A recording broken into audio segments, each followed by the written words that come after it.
quick recap. Got the submarine. We did a little bit on composition, kind of explaining my process in doing that shoe. All right, 2 more sketches. We're gonna do. Oh, okay, Quaid Santa. That's an interesting challenge. I'll do that super fast. He wants to see if I can make a book look complicated. I don't know what you mean by complicated, but I'll sketch it like I would as an industrial designer.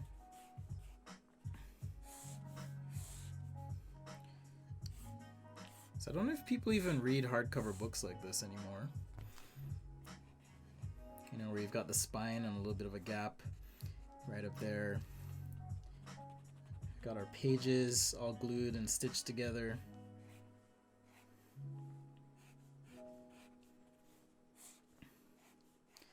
You know, maybe that spine, that's just this beautiful leather-bound book of some sort. I'm actually going to put a clasp on this book. Have you ever seen those books that have like a little bit of a clasp on them? Pretty cool.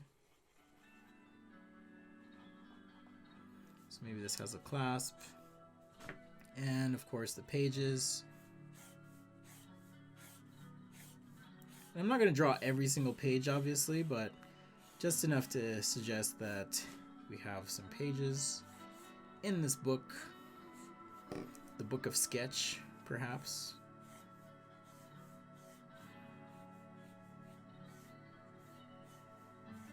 Or some sort of wizard's book.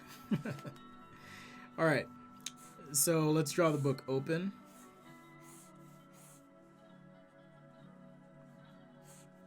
Alright, so there's the spine. And we can draw the other cover. Alright, so if I just swing 2 arcs like that, that kind of establishes the perspective. So I can draw this, and if the pages are something like this. Banger says, yes, I'm old. I know. When was the last time you picked up a real book and read it, right? I feel like it's kind of a dying thing, like newspapers. Alright, so now I want to show, again, not every page, but just enough lines here to kind of show these pages open. Here's the cover. Got that strap.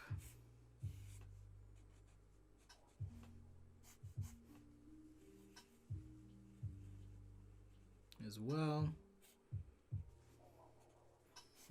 So yeah, maybe we'll do 5 or 6 sketches because this one will be pretty quick. Alright, so now I'm trying to start from where I ended these lines and just project out so it feels like these pages. Right, there's a gap there, so I want to make sure there's a gap here. Emphasize that with a little heavier line weight. Things like that just kind of help the sketch feel connected and together. There's a gap here as well, so we'll just leave that. Enhance the line weight. Sketch down like so. And at the end of each of these lines, I'm just going to add a little heavy line weight, something like this, you know, to suggest that that's the end of the page. Right there, like so. And there was a question earlier about motion. How do you show motion? I like to throw arrows in things, right? So arrows are one way, or you show 2 states, meaning you show the on state and then the off state. But that's a good way to do it. Pretty traditional ID sketch. Throw background on, and like I said, compositionally connects both sketches together, particularly if there's, you know, another sketch or sketches, maybe thumbnails or something on the page. And maybe this is a secondary idea and you do want to connect it. You can also throw background in, maybe something like that. A little bit of a shadow supporting element on the page. So we have, you know, in terms of visual interest, you have 1, 2, and then 3. That's kind of how we're working with this. So Now for the book. Let's see. I guess it's brown. We're using a lot of brown today. Brown and gold. So I want these spine elements to be brown.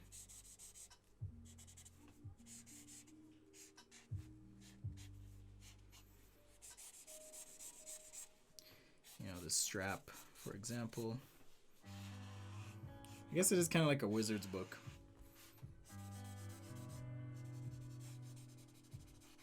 Something like that. And not that the book is shiny, but if I were doing an abbreviated marker sketch, this is kind of how it would go. I might emphasize the strap and then the cover, just kind of outline it like so, and then maybe do a couple lines like this on the front as a means of showing color without committing to showing all the texture and everything you need to show if you're doing a full marker rendering. And again, this is all one marker, so not multiples. If I wanted to increase the contrast there, I could add other markers to help that pop even more. Casey says this is the second book is a perfect example of my warm-up exercise. Yeah, you know, if you need to draw lots of parallel lines together, warming up in that way certainly helps. Maybe I'll switch these and say this is 2, that's 1. But just using a little gray here, I'll use some warm gray for this page. And maybe I'm just shading on the inside of this page. And then from the spine up, we'll just create a little blend. Okay, from dark down here to white, dark to white. And hit these pages with a little bit of a gap so we have some shadow. And right next to this page, a little bit of shadow, and leaving a sliver of white for a highlight. So now on the pages, I'm going to hit that with just a thicker line like so. Boom. And now I have the pages on my book. Could even throw a shadow in if we wanted. I'm going to rotate this page. Another example of why you warm up by drawing parallel lines. Made a little boo-boo there.